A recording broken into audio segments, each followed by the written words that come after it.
Hello, everyone. We are about to reveal the moment Natanz stopped being a secret facility and became the center of a geopolitical storm in the Middle East. A quiet night once hung over the rugged hills surrounding the nuclear complex at Natanz nuclear facility. Then the silence shattered.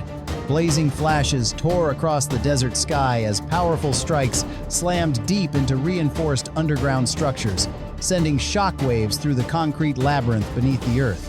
In a matter of moments, the heavily fortified site, long described as the beating heart of Iran's nuclear ambitions, was engulfed in fire and cascading structural failures. What had taken decades to construct was suddenly thrown into chaos within minutes. This moment did not emerge from nowhere. For months, Washington had pressed Tehran with a final diplomatic pathway, a proposal allowing Iran to develop a strictly civilian nuclear program backed by American investment and international oversight, in exchange for dismantling sensitive uranium enrichment infrastructure.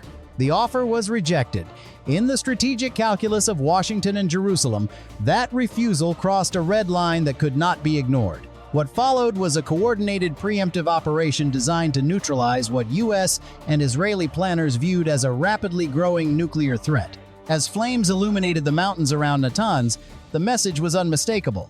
The confrontation over Iran's nuclear future had moved beyond diplomacy and into a new, volatile chapter of Middle Eastern security. Don't take your eyes off the screen until the secret is revealed. Don't forget to like, subscribe to the channel, and share your thoughts in the comments section. Thank you for watching. The first wave of the operation unfolded with a level of coordination rarely seen in modern warfare. Across multiple axes of approach, U.S. and Israeli aircraft launched precision strikes aimed directly at the strategic core of Iran's military and nuclear infrastructure. Targets were not random. They were carefully selected nodes, command facilities, hardened storage sites, and key elements tied to the regime's uranium enrichment and missile development networks. Within minutes, the first wave of impacts sent shockwaves through facilities long believed to be shielded by layers of reinforced concrete and deep underground construction.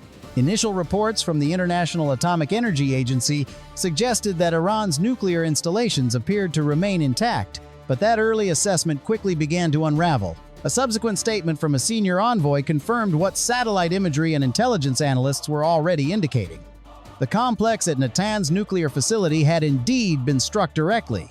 For military planners in Washington and Tel Aviv, this was not an isolated strike, it was the continuation of a broader strategic campaign. The operation built upon earlier actions carried out under the codename Midnight Hammer, a series of efforts designed to erode Iran's ability to expand its nuclear fuel cycle and long-range missile capabilities, hidden deep beneath the surface. The message behind this phase of the campaign was unmistakable. The Allied strategy was no longer about signaling pressure, it was about systematically dismantling the infrastructure that sustained Iran's most sensitive strategic programs. While precision strikes were dismantling critical nuclear infrastructure, another, far more consequential phase of the campaign unfolded in parallel. Military planners had long believed that crippling Iran's strategic programs would require more than destroying facilities. It would require breaking the command structure that coordinated them. What followed was a bold decapitation strike aimed directly at the leadership core of the Iranian state. In a rare daylight operation that stunned observers across the region, a targeted airstrike struck a high-level leadership compound, disrupting the upper echelon of Iran's security apparatus. Among those affected was Ali Khamenei, whose sudden disappearance from public communication triggered immediate speculation and political shockwaves inside Tehran. Senior commanders of the Islamic Revolutionary Guard Corps were also caught in the disruption, leaving large portions of the military command network scrambling to re-establish lines of authority. The impact was immediate.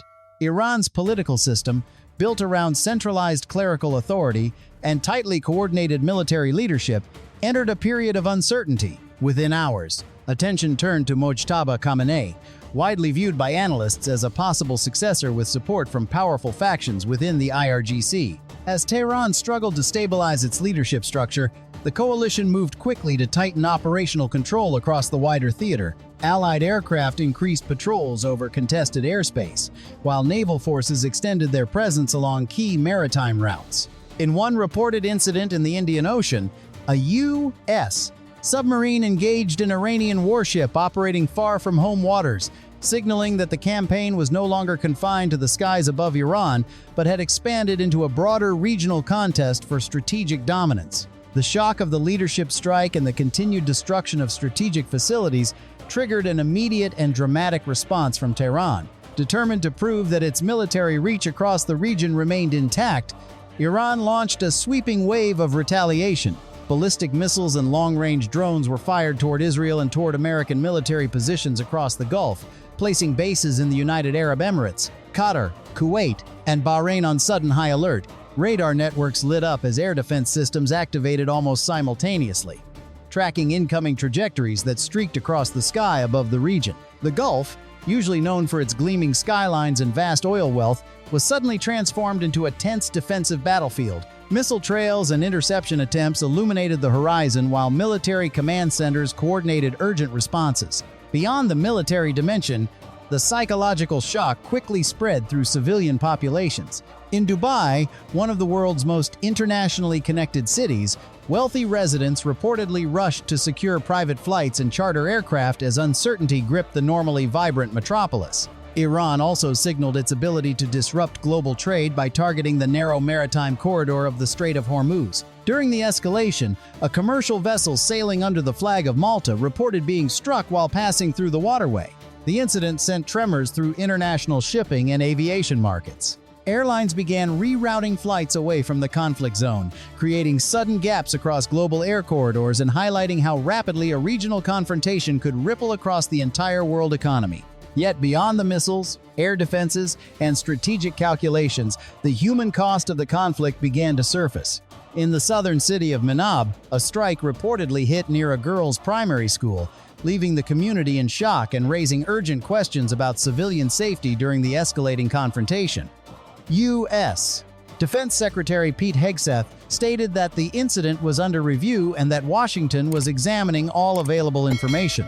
As fighting disrupted daily life across Iran, shortages and uncertainty spread an enduring reminder that in every conflict, the deepest consequences are often borne by ordinary civilians.